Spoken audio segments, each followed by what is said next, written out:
See, I can't use an elbow without moving my leg. Yeah. So I'm going to use my elbow, so my leg goes out there. There's the counterbalance. My head's always active, always free. So the lumbar spine can always do what it wants to do. And then what you're doing is gauging how you're making that gear train go to your thumb. You want it to go to those extremities all the time. It's got to go to those extremities.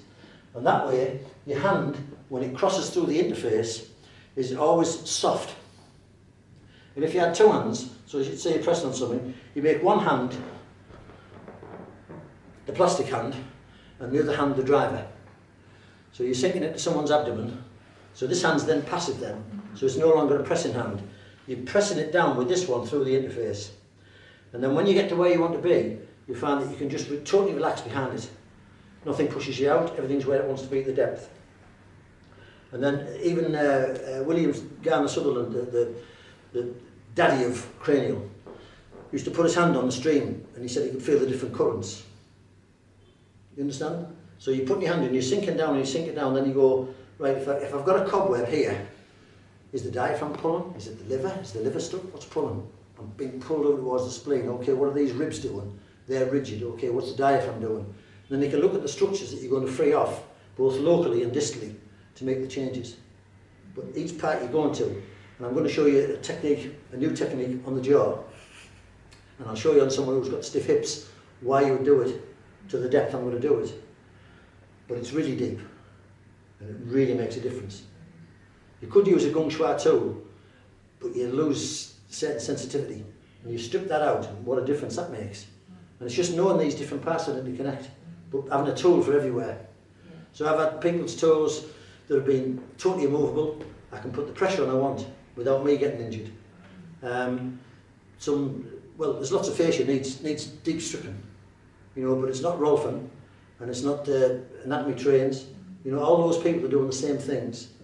And when I've talked to people who are high up in tensegrity, they talk good, but they don't know what they're doing. Because I've showed them things and they go, and I just back off then. I go, I'm not showing you this because you're you've all got doctorates after your names and all that crap. Yeah. So you just go, can you do this? And they go, no.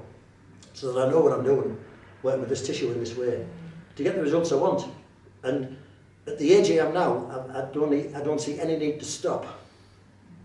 So when I told me went on till 93, I think I could do this till 93. That's why I want these doing. Yeah.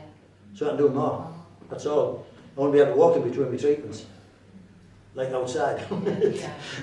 So that's the technique. So as your legs out, you become 3. Now I become 2.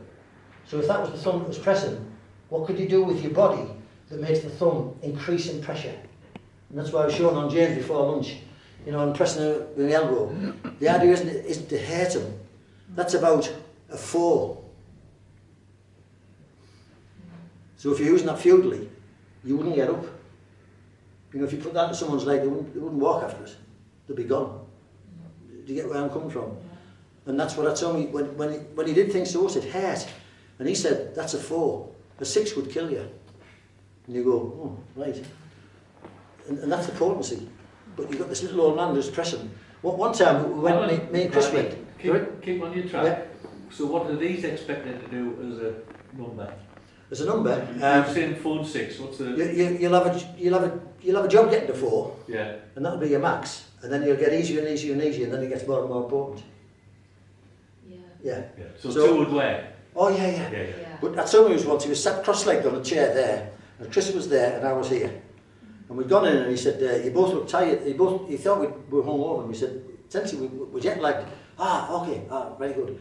And he reached over, and he went to GV16 on Chris, and he just reached his arm, so he sat there and reached round it, and I saw Chris's eyeballs come out onto his cheeks, and he went, right. And he said, well, "You got to do that to him." He said, "I am." But I bet he went to a stomach point. He went there and he needed a drill hole in my back. Really? But he was sat cross-legged over there. And by the time he reached me, that was the end of his arm. Yeah. And I went, that's not possible. Then you've got to reverse engineer that. Well, when you reverse engineer with logic and weight bearing, it doesn't fit. Yeah. None of this fits with weight bearing. It just doesn't fit. You've got to make it work with tissue. And you've got to make tissue move in the direction you want. And I go to tissue that doesn't want to move, and it just melts in front of it, gives in. Because you surround it with your vectors, And the vectors are just making the change in the. If you imagine the fascia going around the organs, it's all over the place, and you've got to unravel it as to where's it pulling the most. So you might clear a valve, you can pull a diaphragm down, you can move a liver, but are you really making the fascias work? And then when you look at the triple burner, and this one being the main diaphragm, how much influence are you having on a diaphragm?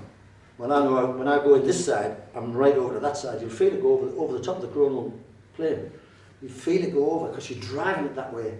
If you press them, you can't move it. Won't move. You get it? Yeah. So these are the sort of techniques that we need to practice. That on your knee, if you're on your knees, this is like your basic form, so that when you stand up, it's easier. Because if you stood up, you cheat from there, and then it becomes less effective. So you've got to be able to do it on the floor, and the basic stuff that Atsumi showed us, you do it on the floor. It was always on the floor, because that's traditional, the way they would do things. Whereas we work on couches. But just bringing that leg back up, and just changing the weight ratio with your head, and you realise that you're totally tension coupled. And any movements of your head, flexion or extension or side bend or rotation, will change the weight ratio to your fist contacts and your knee, and that's what's important. And also getting used to being on your toes. Yeah. See, I have to be on my toes a lot, but we do that in, you know, your salutation or that sort of thing, but you can still lose it. But if you're not used to going on your toes, get them flexible enough to go on your toes, because it is the end of your prehensile tail. It's the end of that kinematic chain, or the beginning of it. Yeah. That's where you're driving from all the time. Let's get us in the back here, is he? No. I don't think he's not Oh, is he not? No, it's coming back tomorrow. All right. Can you pop us a foot on down there then, please, Lee?